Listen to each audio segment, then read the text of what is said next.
Good evening and welcome to Hardfire. I'm your host, Mark AXINN. It's my pleasure to welcome you to another half-hour discussion of contemporary politics and current events from a libertarian perspective. Tonight, my guest is Isaiah MATOS, who's running for Congress in the 14th Congressional District in New York City. Isaiah, welcome to Hardfire. Oh, thank you for having me here, Mark. Okay, let's get right into it, Isaiah. Why are you running for Congress, and why should people vote for you? Well, the main reason I'm running for Congress is because I think there needs to be a real change in Washington, and there needs to be an end to this war, and there has to be some real discussion about economics in this country.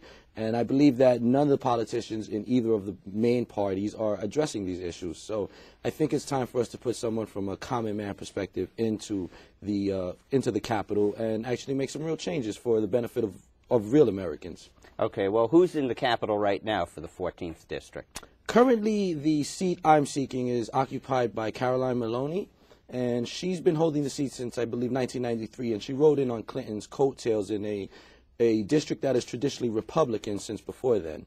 Right, and where is this district? The district is a cross district, and it compromises parts of Manhattan and Queens. The parts in Queens are mostly a small portion of Woodside, Astoria, Long Island City, Randall's Island, and in Manhattan, the Upper West Side, Midtown, and Upper East Side, I think. the Upper right? East Side, sorry, East Side, and a because I live portion there. of the Lower East Side as well. Okay, now tell me about Caroline Maloney Head. What kind of congresswoman has she been? Well, she's been a very wishy-washy congresswoman. She's rated as very friendly to middle income with much government intervention. However, she did vote for the war, although she postures as an anti-war Democrat, and she voted for the Patriot Act, which I think is very hypocritical. And she doesn't voice her opinion anti-war, although she votes against, and she votes against some spending on the war, but she also votes for a lot of spending, which she directly profits from because she has stock in companies which are engaged in contracts with the government. So are you telling me that she holds herself out as an anti-war liberal, and at the same time she's profiteering from the American taxes and the war that's being fought over in Iraq? Well, how unusual. I mean, for a politician to do that? Well, that happens to be the case with most of the Democrats. They actually happen to be profiting more than the Republicans are from the actual war. So most people don't know that, while the Democrats posture as anti-war candidates. John Kerry, for instance, he profits the most out of the entire Congress. Okay, but in any event, you're seeking Caroline Maloney's, Caroline Maloney, Maloney, whatever. I get her name mixed up all the time for some reason. You're seeking her representation in her district. So, tell me a little bit about your background. You grew up in New York? My whole entire life, I grew up in New York. And you put yourself through school at Hunter? Yes. And what kind of work were you doing? While I was at Hunter, I was working as a handyman in the building, very blue-collar job, and I worked my way up by earning licenses through the fire department and whatever, so that I can improve my situation at those type of maintenance jobs and go to be a supervisor eventually. And what kind of perspective do you bring to Congress? Well, I believe I bring that common American touch to Congress, which is something that's sorely lacking. I believe all these politicians are very much out of touch, except for maybe one or two, which I would quote as Ron Paul and Dennis Kucinich, which are the only ones who actually do things on behalf of the people in a real respective way. I think that they're so out of touch because they make so much money off of contracts, whether they be war contracts or other types of things. They are all profiteering off of our tax money, and that's a big problem. All right, well, you've mentioned the war a few times, so let's start with that, and we'll talk a couple of issues, because I'm sure that you have a different view on these issues than some of the mainstream politicians, whether they be Republicans or Republicans, whichever one they are. So let's talk about the war, first of all. You know, there's a terrorist threat out there. I mean, there's all this Islamic fascism that wants to kill us.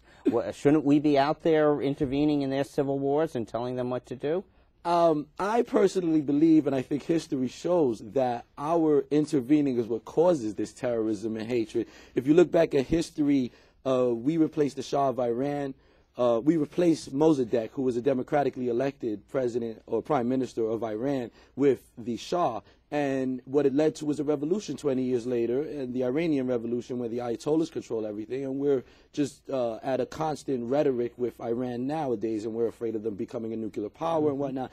And the way I see it is that if we have toppled Saddam just a few years ago, what are we to expect in 20 years from Iraq, be it a split up of the countries on their own or another hostile nation towards us? We can't go intervening in people's wars and in their own culture. We don't understand Middle Eastern politics to begin with as average Americans, and I think we shouldn't be intervening in those wars because it sows seeds of hatred against us. Even if we understand it, and I don't know that I would agree with you that we don't understand it, because there are a lot of very bright people here, so we probably can understand the issue, but the better issue is whether or not we should be intervening in their internal affairs. So how would we feel if the Iranians started occupying the United States and telling us what to do and pit various groups against each other that may or may not have gotten along for many years? We propped up Saddam Hussein, didn't we, during the Iran-Iraq War? When the Russians invaded Afghanistan, we sided with the Mujahideen at the time, which led to the Taliban. So a lot of these people who we are now fighting against were friends at one point. That's certainly true. Yes. All right, let's move to another area. Let's talk about the economy, because the economy now is really hurting people. In this age of $4 a gallon gasoline and the subprime mortgage crisis, McObama has come out many times and said that the government should be interfering and bringing help to the people, and the government should be guaranteeing loans. And when Clinton was running, she actually wanted to limit the amount that the banks could charge in interest and maybe forgive 6 months of interest, which I think was probably going to lead to a much worse crisis. Mm-hmm. But what kind of solution would you bring to help because people are hurting, and we do need to present something that would benefit the average American in this hard economic time? Well, I believe that the government intervention is what caused most of these problems. When you look at the problem with oil, we've had protectionist types of tariffs and things since the 60s, which protected Detroit and the automobile makers, and they never looked at a stable fuel-efficient car models and things like that, which the Germans were already doing and the Japanese were doing. The Japanese are still doing to this day. And because of those protectionist things, now that gas has gone up so high and Americans have stopped driving so much, GM decides that they're going to close Hummer down and they're going to work on electric cars 40 years late.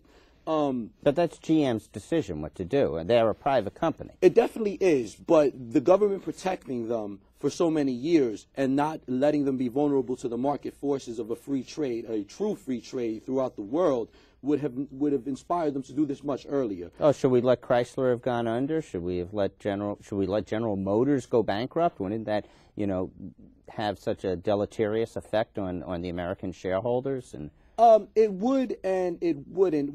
When you're protecting companies, private companies, it's not the place of the government to protect private companies. And these are things that make it look to us, average Americans who don't get that help, like we should be getting the help as well. This is where, like McCain and Obama and Clinton promised to help those who are in foreclosures and whatnot. And because we see these big companies getting saved, we think, well, why can't I get saved? I pay so much taxes and things of that nature. So what ends up happening is we become very dependent on the government. If the government wouldn't have saved a big company, I don't think any of us would be asking for them to save us from these problems. This is America, and I've always been brought up that you work hard and you're responsible for your own problems and things of that nature. So when the government helps big companies, obviously where the politicians are in bed with them, it becomes a big issue for regular folks. And then, I can understand that want and that, that they want they want the government to come save them. But the government's not the answer. The government, whenever it does come to save you, it always messes things up further. So, it shouldn't be about more government, but less government. And that's what we're trying to spread the message of. Libertarianism is about less government. On one of my earlier shows, I mentioned Harry Brown's famous quip back from the '96 campaign, where he said that what the government does is they break your legs and throw you a crutch. And I think that's pretty close to what you were alluding to there. But isn't how are we going to help these individuals? Isn't there a traditional libertarian line to restructure the tax system? Of course. And to restructure the welfare system. Now, you've just talked really about corporate welfare, but in an ideal world, individuals would be responsible for themselves just as much as corporations or other entities are responsible. Yes.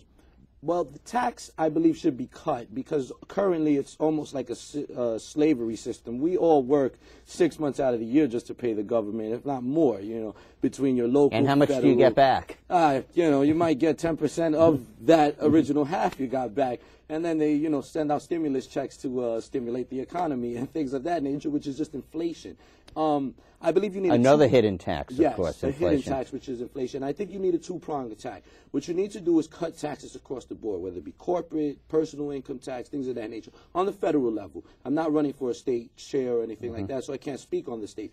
But I would propose cutting tax and then having sound money. Sound money is very important. When the government cannot inflate, then your bank account will be worth more than it was when you first started saving. When you save money for 20 years and there's a system of inflation and inflation and inflation to pay for wars and you're not being directly taxed and you're not buying bonds for war, then what happens is that your savings account shrinks in value and your purchasing power of the dollar shrinks. I mean, today, the purchasing power of a dollar is up down to like 4 cents of what it was in the 50s.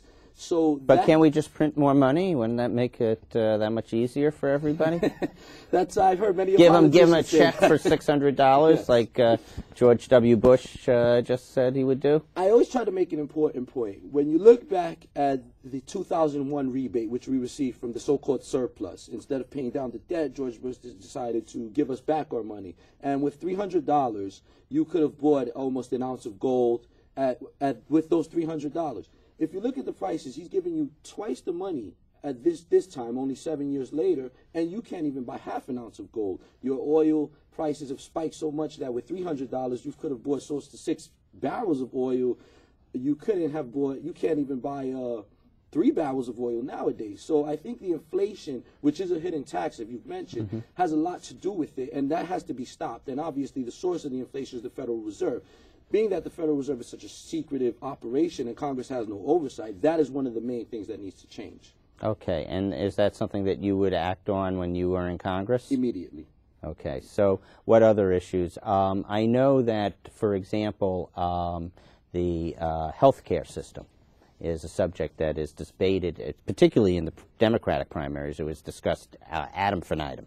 But people are, you know, they're concerned. The cost of medical care is prohibitive. The doctors are complaining about the insurance companies. The insurance companies are complaining about the doctors. And the answer seems to be coming, although they don't call it that, we need socialized medicine. If we have socialized medicine, if we have national health care, one payer system, which I guess really means, you know, 300 million payers, we all pay in, but that seems to be the answer from Obama, from even McCain, you know, is going to jump on that bandwagon too.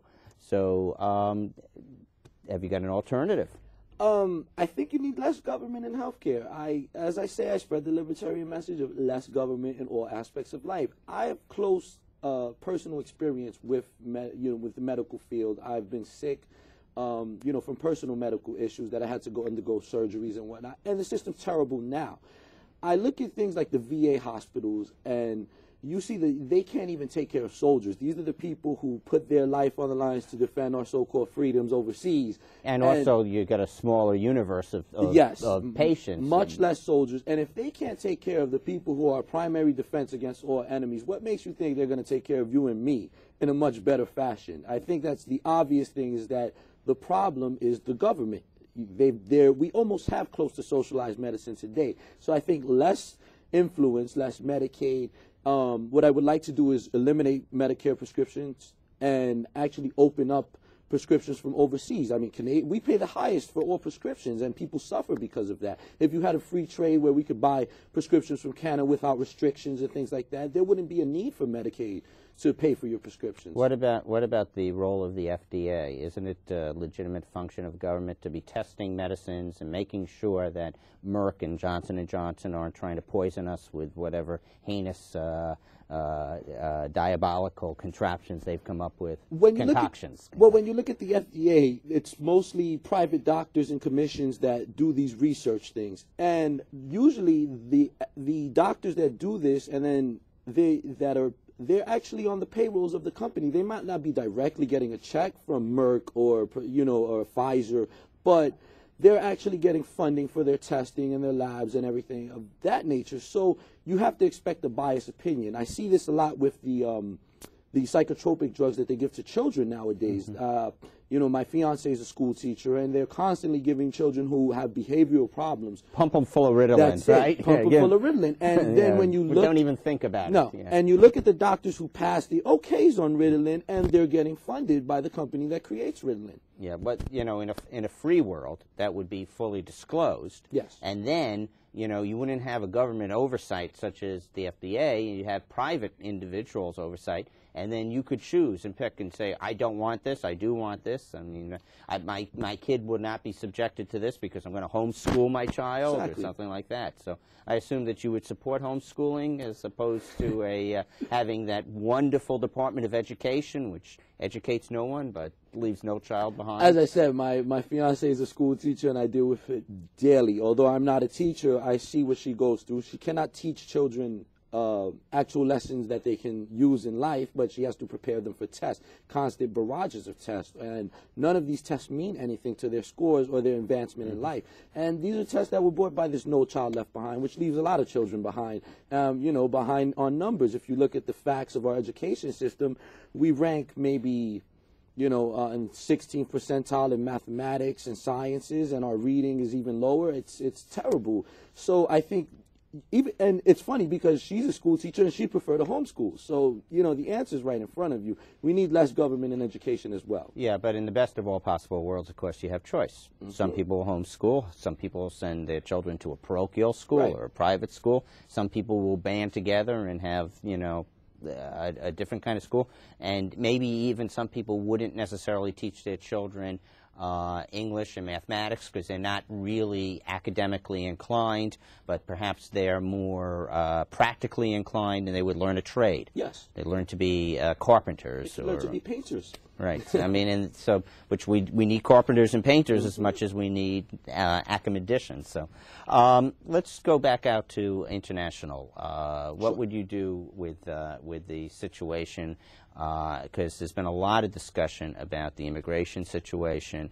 Should we build a fence? Should we shoot them even before they get off the boat? Should we welcome them with open arms, which is what I thought this country was all about? Should how should we tackle the issue of immigrants? Well, you make an excellent point. This is a nation of immigrants. I mean, even the founding fathers were not Americans; they came from Europe, or their lineage was from Europe. So when the only original Americans here were the Native Americans, the Indians, and they're practically decimated at this point.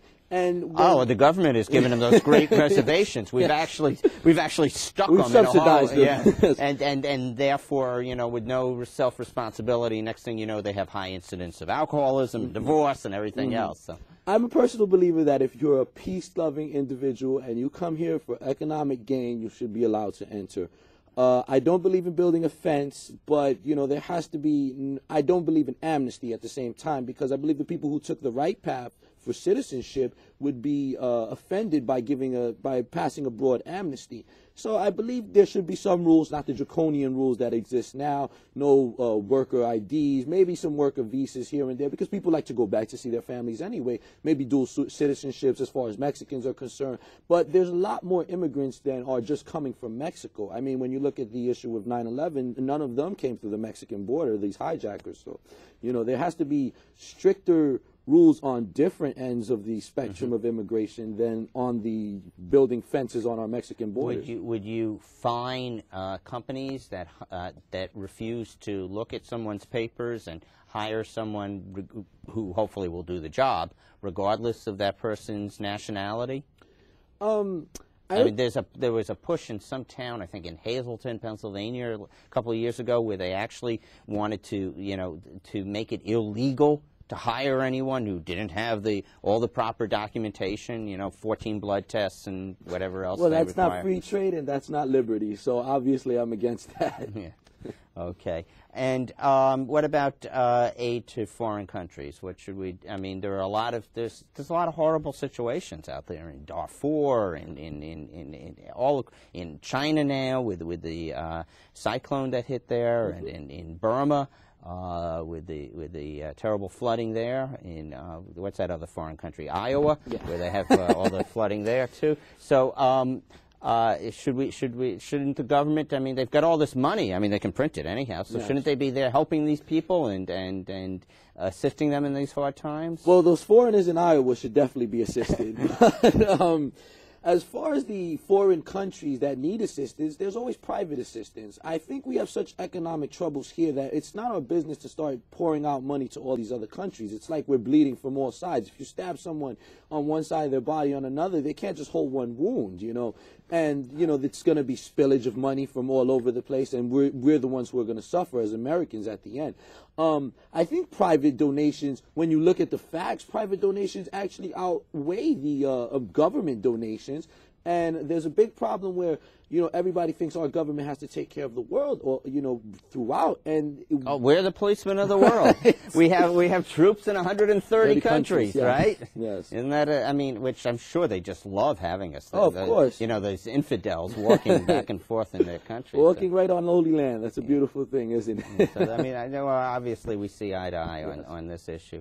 So, Isaiah, tell me, let's go back to a little bit of the practical effects. Now, you're running for Congress as a Libertarian, 14th District, which is the Upper East Side and the East Side of, down to the Lower East Side and Union Square in Manhattan and Roosevelt Island and parts of Queens and Western Queens, Long Island City and Astoria. So I assume that you just basically go to the Board of Elections and tell them I'm running and they put your name on the ballot? Is that how it works? That's exactly how it works. Yeah. I'm kidding. No. Should it only be that easy, No, right? well, I guess if I was a Democrat or a Republican, it'd be that easy, if not just they make the tad rules. bit harder. And, of course, the Board of Elections is filled with nothing but Democrats and Republicans. What do you need to do to get on the ballot? Money. You need money. When you look at the congressional districts, the Democrats are spending millions of dollars for small congressional, probably more than they're getting paid. And you need name recognition, and you have to get petitions. And being that we're a small party and we don't have the big money to hire professional petitioners, and I can't get 5,000 petitions in a night, they make it so that you have to collect 3,500 petitions within the hottest months of the year, 6 weeks only, from the middle of July into the end of August. So that's basically what I have to do in order just to get my name on the ballot. Then you have problems of name recognition and things like that. Well, Carolyn Maloney, is she going to be out there on the streets with getting 3,500 signatures too, or she doesn't have to do that? She doesn't have to do that. All she needs is a primary from the Democratic Party, but being that she's the incumbent, nobody would challenge her. The last time she was challenged was 2004, and she was a bit weak because of her war record, but she still managed to pull through. Mm-hmm. So, so you're going to be running against Maloney. Is there a Republican? Right. There's no Republican, and so you're the only alternative. Yes, and the best alternative. Well, for the people who live on the Upper East Side, if you want to vote for freedom, then Isaiah MATOS is clearly the way to go. So, how can our viewers get involved in your campaign? What should they be doing? Well, we advocate donations, but I don't think money is such a problem because we're working from the ground up. We would like to hit the streets and things like that, but we need petitioners. You can visit our website and, come join and volunteer for us, because the main thing is just getting our name on the ballot. Once we're on the ballot, we can, then the money collection and getting our name out is what counts. Mm-hmm. So I think for them to visit our website is the most important thing right now, and spread the word to their friends who believe in freedom. And what is that website? It's OperationLiberty.com. It's OperationLiberty. So it's Operation-Liberty.com. Okay, and that's the website for Isaiah's campaign. And viewers, if you'd like more information about the Libertarian Party, and particularly the Manhattan Libertarian Party, we urge you to get on our website, www.manhattanlp.org, the official website of the Manhattan Libertarian Party, and there you'll find links to this fine television show, to our newspaper and blog, Surf City, and to many, many other interesting matters and upcoming events. Again, that's www.manhattanlp.org. Isaiah, we have a couple of minutes left. Tell me what an Isaiah Matos, what a Congress with Isaiah Matos in it would look like. A lot of noise and probably no media coverage, but I would advocate for much low taxes and immediately withdraw from Iraq and probably from Afghanistan, although I think we need to capture the perpetrators of the 9/11 tragedy. I don't think it's an army's job to do that. I believe if you look at the Constitution, there's other alternatives such as letters of marque and reprisal, which is what Jefferson did to stop the pirates. The Barbary Coast? Yeah. And, you know, these are the things we need to look at. But, you know, these people swear their hand on the Bible and they don't read the Constitution that they swear to uphold. So do they even know the Constitution exists? I tend to doubt it. I mean, with things like the Patriot Act, you know, decimating the Bill of Rights, I don't think they do know that they took an oath to defend a piece of paper, as George Bush said. And Carolyn Maloney voted for the Patriot Act. Is that correct? For the Patriot Act and for the war. So if you're looking for freedom, I suggest you vote for me. Okay. Well, Isaiah, that would be a welcome change of pace because she has really been a continuation of the same old, same old. Yes. And whether the same old is Democratic or Republican, it tends not to change dramatically. Mm-hmm. And in a libertarian world, I have a feeling it would be very different. Yes, I believe so. Right. So tell me again, what other issues would you really be stressing? What are the main issues besides the war? The economic situation. I think we need sound currency. We need much more oversight on the Federal Reserve. We need to stop them from printing money and probably recall some of that money because that's what makes our dollar so worthless. I mean, part of the reason we're paying so much for gas is because our dollars are devaluing. And the only reason we're holding any level is because we're still the peg. We have the dollar peg on oil. And if we lose that, then we're going to see the toilet pretty soon. So I think the main objective is to strengthen the dollar. And we cannot do that by continuing these wars that are not funded by tax dollars but by inflation.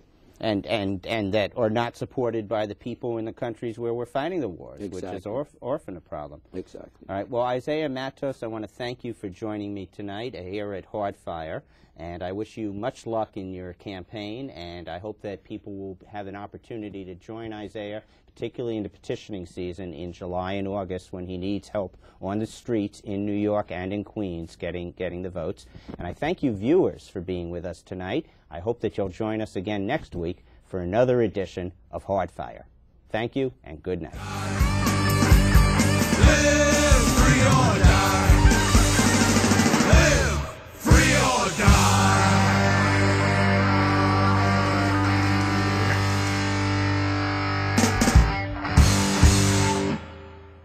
Hardfire is funded in part by the Libertarian Party of New York.